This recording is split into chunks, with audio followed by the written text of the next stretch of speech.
Kemudian untuk agenda kegiatan pada hari ini, yang pertama itu kesepakatan kegiatan, kemudian tujuan kegiatan, yang ketiga penyampaian materi, yang keempat refleksi. Kesepakatan kegiatan yang pertama itu setiap peserta memiliki kesempatan untuk bertanya ataupun menyampaikan pendapat. Boleh juga nanti sharing, mungkin ada berbagai masalah yang muncul di setiap kelasnya. Yang kedua, saling menghormati jika ada yang sedang berbicara. Selanjutnya, mengikuti kegiatan dengan perasaan gembira. Kemudian untuk tujuan kegiatannya, mendapatkan pemahaman baru tentang konsep budaya positif di lingkungan sekolah yang berpihak pada murid. Kedua, memahami konsep disiplin positif untuk menciptakan murid dengan profil pelajar Pancasila. Yang ketiga, memahami peran kita sebagai guru untuk membangun budaya positif dengan menerapkan konsep disiplin positif dalam berinteraksi dengan murid. Sebelumnya pengantar, menurut Ki Hajar Dewantara, tujuan pendidikan adalah menuntun kekuatan kodrat yang ada pada anak-anak agar mereka mencapai keselamatan dan kebahagiaan yang setinggi-tingginya, baik sebagai manusia maupun sebagai anggota masyarakat. Kemudian, sesuai filosofi pendidikan Ki Hajar Dewantara, di situ ada sekolah. Sekolah itu diibaratkan sebagai tempat persemaian benih-benih kebudayaan. Kemudian, guru diibaratkan sebagai petani.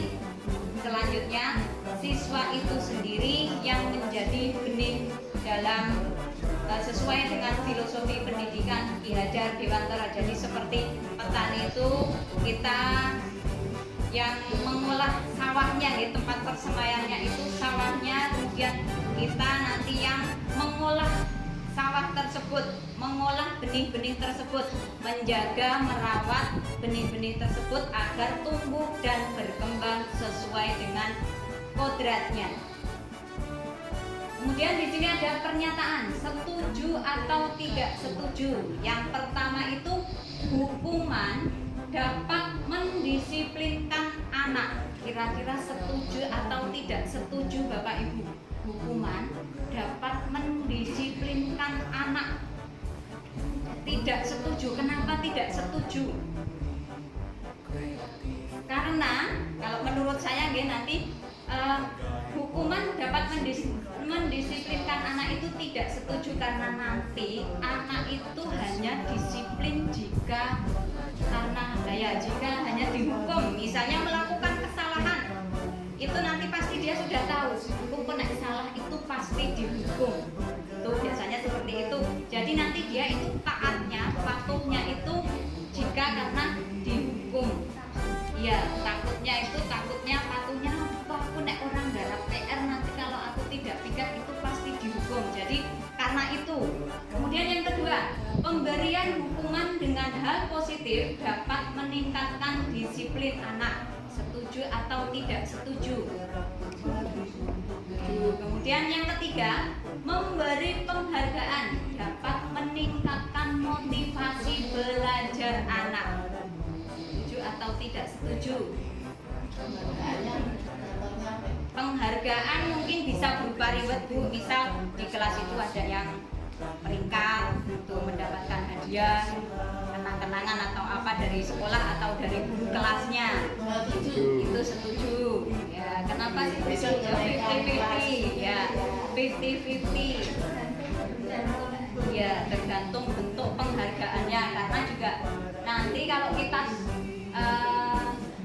terlalu sering memberikan penghargaan, kemungkinan juga ya betul, cuma aku pokoknya biji 100 kalian tuh diparingi hadiah terus. Nah, jadi kemauan untuk belajarnya itu hanya fokus karena hadiah, ya karena penghargaan, karena rewardnya itu sudah diiming-imingi terlebih dahulu. Kemudian disiplin positif dan nilai-nilai kebajikan universal. Itu ada budaya positif, di mana budaya positif itu ada beberapa hal yang kami pelajari di modul 1.4 ini. Yang pertama itu restitusi, segitiga restitusi. Kemudian ada 5 posisi kontrol. Ada kebutuhan dasar manusia dan dunia berkualitas. Ada keyakinan kelas, kemudian ada teori motivasi, hukuman dan penghargaan serta restitusi. Budaya positif. Budaya positif di sekolah sangatlah penting untuk mengembangkan anak-anak yang memiliki karakter yang kuat sesuai profil pelajar Pancasila. Pentingnya membangun budaya positif di sekolah sesuai dengan filosofi pendidikan Ki Hajar Dewantara, yaitu pendidikan yang berpihak pada murid untuk membantu Bapak Ibu dalam mencapai visi. Kemudian, peran seorang pemimpin pada sebuah institusi dalam menggerakkan dan memotivasi warga sekolah agar memiliki, meyakini, dan menerapkan visi atau nilai-nilai kebajikan yang disepakati, sehingga tercipta budaya positif yang berpihak pada murid.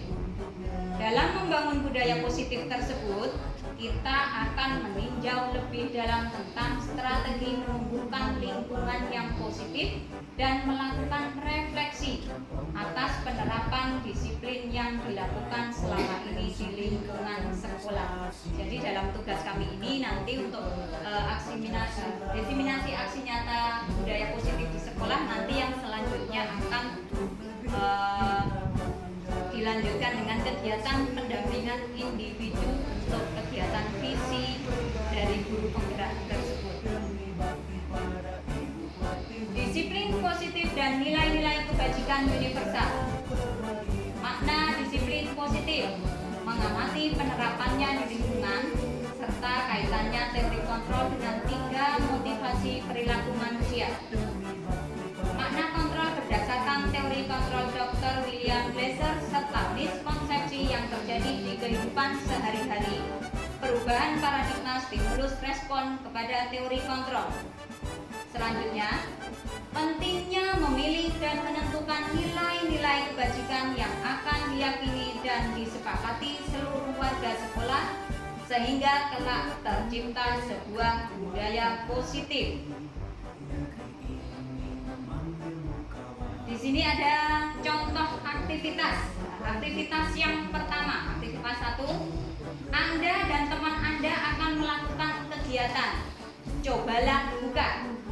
Anda adalah A. Tugas Anda adalah mengepalkan satu tangan Anda. Kemudian, coba Anda bayangkan bahwa Anda menyimpan sesuatu yang sangat berharga di dalam kepalan tangan Anda. Misalnya kalau uang, benda yang sangat berharga. Kemudian Anda perlu menjaga benda tersebut sekuat tenaga Anda karena begitu pentingnya untuk kehidupan Anda. Tugas rekan Anda B adalah mencoba dengan segala macam cara untuk membuka kepalan tangan Anda. Umpama, coba dengan teman Bapak Ibu di kanan kiri, Anda ingin mempertahankan apa yang dikepal, apa yang digenggam itu supaya tidak terbuka. Nah, kemudian teman Anda B boleh membujuk, boleh menghardik, boleh mengintimidasi, bisa juga memarahi ataupun menggoda, menggelitik, bahkan menawari Anda uang agar Anda bersedia membuka kepalan tangan Anda. Nah, jadi ayolah cepet dibuka. Misalnya yang punya anak di rumah ya, atau siswa peserta didik di sini pasti ada yang seperti itu. Ayo dibuka cepet dengan sekuat tenaga sampai temannya membujuk, "Engko tak tumbaske jajan wes." Padahal kita belum tahu dalamnya kepalan itu isinya apa. Kemungkinan malah tidak ada bisa dan tidak sebanding dengan apa yang diberikan oleh si B. Kemudian bisa juga ditiki-tiki, diguyoni atau memarahi. Nek orang dibuka aja, orang tak kancani. Ya seperti itu. Paling kalau kita yang orang dewasa ya. makna kontrol. Yang pertama, ilusi guru mengontrol murid. Pada dasarnya, kita tidak dapat memaksa murid untuk berbuat sesuatu jikalau murid tersebut memilih untuk tidak melakukannya. Walaupun tampaknya guru sedang mengontrol perilaku murid, hal sedemikian terjadi karena murid sedang mengizinkan dirinya dikontrol. Saat itu bentuk kontrol guru menjadi kebutuhan dasar yang dipilih murid tersebut. Teori kontrol menyatakan bahwa semua perilaku memiliki tujuan, bahkan terhadap perilaku yang tidak disukai. Misalnya anak disuruh piket setiap pagi, ayo nyapu. Ternyata ada yang tidak mau melakukannya. Kita tidak bisa memaksa murid untuk cepat nyapu ben resik, tapi kadang pasti ada 1-2 murid yang tidak melakukannya. Ya. Yang kedua, ilusi bahwa semua penguatan positif efektif dan bermanfaat. Penguatan positif atau bujukan adalah bentuk-bentuk kontrol. Segala usaha untuk mempengaruhi murid agar mengulangi suatu perilaku tertentu adalah suatu usaha untuk mengontrol murid tersebut. Dalam jangka waktu tertentu, kemungkinan murid tersebut akan menyadarinya dan mencoba untuk menolak bujukan kita, atau bisa jadi murid tersebut menjadi tergantung pada pendapat sang guru untuk berusaha. Jadi penguatan positif atau bujukan itu adalah contoh bentuk kontrol, sehingga apa yang dilakukan guru, apa yang usaha yang untuk mengontrol murid tersebut itu kemungkinan bisa jadi siswa akan mengikutinya. Kemudian yang ketiga, ilusi bahwa kritik dan membuat orang merasa bersalah dapat menguatkan karakter.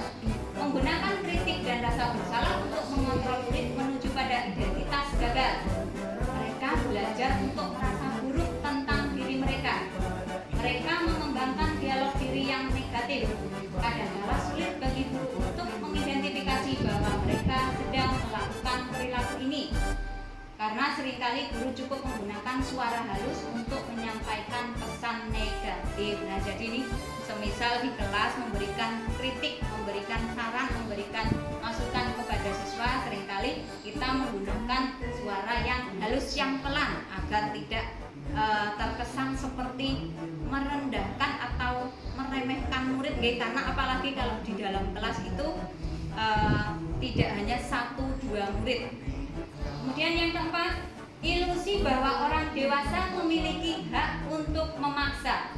Banyak orang dewasa yang percaya bahwa mereka memiliki tanggung jawab untuk membuat murid-murid berbuat hal-hal tertentu. Apapun yang dilakukan dapat diterima selama ada sebuah kemajuan berdasarkan sebuah pengukuran kinerja. Pada saat itu pula, orang dewasa akan menyadari bahwa perilaku memaksa tidak akan efektif untuk jangka waktu panjang dan sebuah hubungan permusuhan akan terbentuk. Betul nggih Bapak Ibu? Terlalu memaksa nanti orang srek dengan keinginannya, yang terjadi malah bisa kok jadi musuh, berantem, biasanya seperti itu. Makna disiplin. Ketika mendengar kata disiplin, apa yang terbayang di benak Anda? Apa yang terlintas di pikiran kita terkait dengan disiplin? Berasal dari bahasa Latin disiplina, yang artinya belajar. Makna asal dari kata ini berkonotasi dengan disiplin diri dari murid-murid. Disiplin membuat orang menggali potensinya menuju sebuah tujuan, apa yang dia hargai. Namun, dalam budaya kita, makna kata disiplin telah berubah menjadi sesuatu yang dilakukan seseorang pada orang lain untuk mendapatkan kepatuhan. Umumnya menghubungkan kata disiplin dengan ketidaknyamanan, bukan dengan apa yang kita hargai atau pencapaian suatu tujuan mulia. Nilai-nilai kebajikan universal. Nilai-nilai ini merupakan payung besar dari sikap dan perilaku kita, atau nilai-nilai ini merupakan fondasi kita berperilaku. Nilai-nilai kebajikan ada adalah sifat-sifat positif manusia yang merupakan tujuan mulia yang ingin dicapai setiap individu. Di situ ada beberapa profil pelajar Pancasila, nilai-nilai kebajikan yang ingin dicapai oleh setiap anak Indonesia yang kita kenal dengan profil pelajar Pancasila. Yang pertama, beriman, bertakwa kepada Tuhan Yang Maha Esa dan berakhlak mulia, berkebinekaan global, kemudian bergotong royong, mandiri, kreatif, dan bernalar kritis. Teori motivasi, hukuman, dan penghargaan serta restitusi. Yang pertama ada konsep teori motivasi, hukuman dan penghargaan, pendekatan atau restitusi. Teori motivasi perilaku manusia. Ada motivasi eksternal dan motivasi internal. Untuk motivasi eksternal, teori motivasi perilaku manusia itu untuk menghindari ketidaknyamanan atau hukuman. Apa yang terjadi jika saya tidak melakukannya? Jadi misal tidak melaksanakan piket atau datang terlambat sekolah atau tidak mengerjakan PR, itu pasti sudah berpikir apa yang akan terjadi jika saya tidak melakukan itu. Kemudian untuk mendapatkan imbalan dari orang lain atau institusi yang akan saya dapatkan apabila saya melakukannya, itu untuk motivasi eksternal. Kemudian untuk motivasi internal, tujuan disiplin positif untuk menghargai diri sendiri. Saya akan menjadi orang yang seperti apa? Sekarang mari kita lihat diri kita sendiri. Apa motivasi Anda melakukan sesuatu? Menghindari hukuman, mendapatkan pujian, atau menghargai diri sendiri? Nanti kita bisa renungkan sendiri kira-kira motivasi melakukan sesuatu itu untuk apa? Dihukum oleh penghargaan. Ternyata ini dihukum oleh penghargaan, bahwa penghargaan berlaku sama dengan hukuman. Dalam arti meminta atau membujuk seseorang melakukan sesuatu untuk memenuhi suatu tujuan tertentu dengan orang yang meminta atau membujuk. Dorongan eksternal dan ada faktor ketergantungan. Kemudian dampak dari pemberian penghargaan menurut Alpicon 1993. Yang pertama dampaknya pengaruh jangka pendek dan jangka panjang. Penghargaan menghukum, penghargaan itu mematikan kreativitas. Penghargaan itu mengurangi ketepatan. Penghargaan itu tidak efektif. Penghargaan dapat mengurangi motivasi intrinsik. Penghargaan dapat merusak hubungan. Penghargaan juga dapat menurunkan kualitas. Ini tadi ketika kita memberikan misalnya suatu penghargaan atau reward kepada peserta didik. Hukuman atau konsekuensi. Tindakan guru mencatat 100 kali di dalam buku kalimat saya tidak akan terlambat lagi karena terlambat ke sekolah. Itu termasuk hukuman. Sepertinya itu sudah tidak zaman lagi ya. Menulis saya tidak akan terlambat lagi sampai 1 halaman buku. Kemudian lari mengelilingi lapangan basket 2 kali karena terlambat hadir di sekolah. Itu juga termasuk hukuman. Kemudian murid diminta untuk push up 15 kali karena tidak menggunakan topi saat upacara. Itu juga hukuman. Kemudian menggantikan kertas tugas teman yang telah dicoret-coret, itu konsekuensi. Karena sudah mencoret kertas teman, konsekuensinya nanti harus mungkin mengganti ataupun menghapus kertas tersebut agar menjadi bersih kembali. Kemudian membersihkan tumpahan air di meja tulis karena tersenggol pada saat belajar, itu juga konsekuensi. Murid disuruh untuk tidak mengenakan sepatu seharian karena tidak menggunakan sepatu hitam di sekolah, itu hukuman. Kemudian lari mengelilingi lapangan basket 2 kali karena terlambat 10 menit saat pelajaran olahraga, itu konsekuensi bukan hukuman karena yang bersangkutan itu kebetulan pas pelajaran olahraga. Kemudian hukuman atau konsekuensi, itu ada hukuman sesuatu yang menyakitkan harus terjadi. menyakitkan deh Bapak Ibu, dihukum mengadep hormat dengan ya. Kedua, membuat anak sakit baik fisik maupun sakit hati untuk jangka waktu yang lama, kemudian tahu dihukum bukai, itu pasti membekas sampai sekarang, pasti masih diingat. Kemudian anak membenci kedisiplinan. Yang keempat, paksaan. Yang kelima, murid akan tersakiti. Kemudian konsep diri yang buruk, bendino dihukum apa aku ki elek banget. Nah, itu. Anak belajar untuk menyembunyikan kesalahan. Kemudian marah, rasa bersalah, dipermalukan atau merasa tidak dihargai. Konsekuensi, sesuatu yang harus terjadi membuat anak merasa tidak nyaman dalam jangka waktu pendek. Anak menghargai disiplin. Stimulus atau tanggapan. Kemudian yang kelima, murid tidak nyaman, kemudian menyesuaikan diri. Seperti tadi, mencoret kertas teman, kalau sudah dihapus ya sudah, paling wes sebulan lagi. Kemudian konsep diri yang baik. Yang ketujuh, anak belajar untuk mematuhi peraturan. Yang terakhir, kehilangan hak, dibuat tidak nyaman, diasingkan untuk sementara atau time out. Biasanya seperti itu yang terjadi di kelas. Restitusi adalah proses menciptakan kondisi bagi murid untuk memperbaiki kesalahan mereka sehingga mereka bisa kembali pada kelompok mereka dengan karakter yang lebih kuat. Dosen 2004. Restitusi juga adalah proses kolaboratif yang mengajarkan murid untuk mencari solusi untuk masalah mereka dan membantu murid berpikir tentang peran seperti apa yang mereka inginkan dan bagaimana mereka harus memperlakukan orang lain. Delsom dosen 1996. 9 ciri restitusi.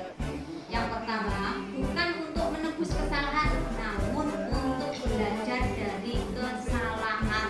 Membuang sampah pada tempatnya. Itu bukan, ayo saiki Mbak diambil di tempat sampah lagi. Itu bukan untuk menebus kesalahan, tetapi untuk belajar dari kesalahan.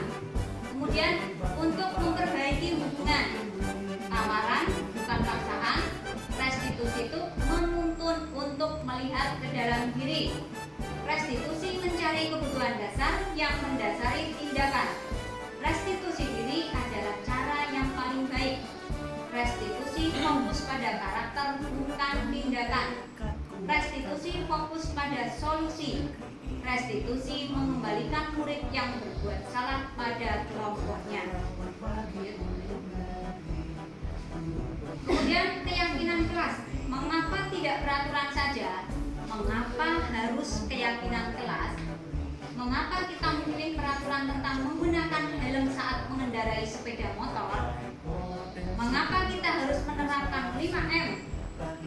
Mengapa kita harus punya peraturan untuk tepat waktu datang ke pelatihan? Kemudian nilai-nilai keselamatan atau kesehatan inilah yang disebut sebagai suatu keyakinan, yaitu nilai-nilai kebajikan universal yang disepakati secara tersirat dan tersurat lepas dari latar belakang suku, negara, bahasa maupun agama. Peraturan atau keyakinan kelas. Yang pertama itu peraturan selalu mengembalikan buku ke tempatnya. Itu peraturan dilarang mengganggu orang lain. Hadir di sekolah 15 menit sebelum pembelajaran dimulai. Dilarang melakukan kekerasan. Dilarang menggunakan narkoba. Bergantian atau menunggu giliran. Kemudian gunakan masker. Jangan berlari di kelas atau koridor. Kemudian untuk keyakinan kelas itu lebih ke tanggung jawab, menghormati orang lain, dilarang melakukan kekerasan itu keselamatan atau menghormati orang lain, dilarang menggunakan narkoba itu untuk keyakinan kelas itu kesehatan, bergantian atau menunggu giliran, menghormati orang lain atau bersabar, kemudian menggunakan masker itu keselamatan atau keamanan, jangan berlari di kelas atau koridor itu kesehatan atau keselamatan. Kemudian kebutuhan dasar manusia dan dunia berkualitas. Ada 5 kebutuhan dasar manusia: bertahan hidup, penguasaan, kasih sayang dan rasa diterima, kesenangan kebebasan. Yang pertama itu survival itu untuk bertahan hidup, kebutuhan yang bersifat fisiologis untuk bertahan hidup, misalnya kesehatan, rumah, dan makanan, itu menjadi kebutuhan pokok. Dan power, kekuatan, keinginan untuk dianggap berharga, bisa membuat perbedaan, bisa membuat pencapaian, kompeten, diakui, dan dihormati. Fun itu kesenangan, membuat kebutuhan untuk mencari kesenangan, bermain, dan tertawa. Bayangkan hidup tanpa kenikmatan apapun, betapa menyedihkannya. Dasar menghubungkan kebutuhan dan kesenangan dengan belajar. Kemudian love and belonging, kebutuhan rasa kasih sayang, kebutuhan psikologis, kebutuhan akan hubungan sosial, kebutuhan untuk memberi dan menerima kasih sayang, dan kebutuhan untuk merasa menjadi bagian dari suatu kelompok. Yang terakhir itu freedom, kebebasan, kebutuhan akan kemandirian, otonomi, memiliki pilihan, dan mampu mengendalikan arah hidup seseorang. 5 posisi kontrol. Yang pertama itu 5 posisi kontrol guru sebagai penghukum, sebagai manajer, sebagai pemantau, sebagai teman, atau membuat orang merasa bersalah. Di sini ada beberapa contoh 5 posisi kontrol, itu untuk yang identitas gagal, identitas berhasil, dan identitas berhasil ataupun sukses. Guru sebagai penghukum, menghadik, menunjuk, dan menyindir, seperti sekarang membuli itu juga. Kemudian membuat orang merasa bersalah, berceramah, dan menginginkan ya mungkin itu kecewa, itu ada merasa bersalah, itu kecewa ke orang dari PR, nah itu bisa. Kemudian untuk identitas berhasil, ini guru dalam posisi kontrol teman dan pemantau, contohnya membudidayakan. Kemudian untuk identitas berhasil atau sukses, itu guru sebagai manajer.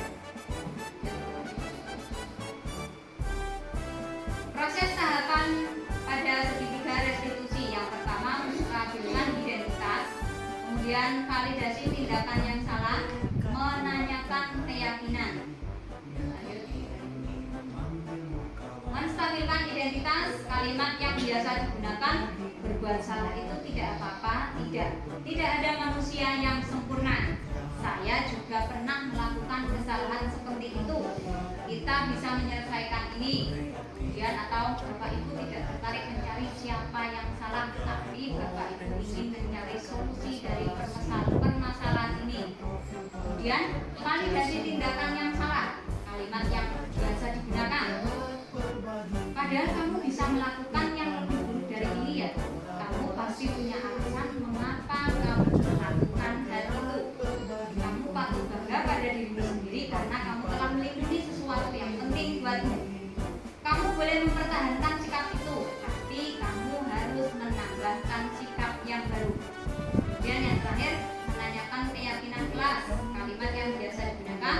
Apa yang kita percaya sebagai kelas atau keluarga? Apa nilai-nilai umum yang kita telah sepakati? Apa bayangan kita tentang kelas yang ideal? Kamu mau jadi orang yang seperti apa? Itu salah satu contoh keyakinan kelasnya. Kemudian kemarin kegiatan segitiga restitusi. Berikutnya untuk penerapan disiplin positif, menciptakan lingkungan yang positif. Setiap warga, sekolah, dan pemangku kepentingan perlu saling mendukung, menghayati, dan menerapkan nilai-nilai kebajikan yang telah disepakati bersama. Tujuan mulia dari penerapan disiplin positif adalah agar terbentuk murid-murid yang berkarakter, berdisiplin, santun, jujur, peduli, bertanggung jawab, dan bahkan belajar sepanjang hayat sesuai dengan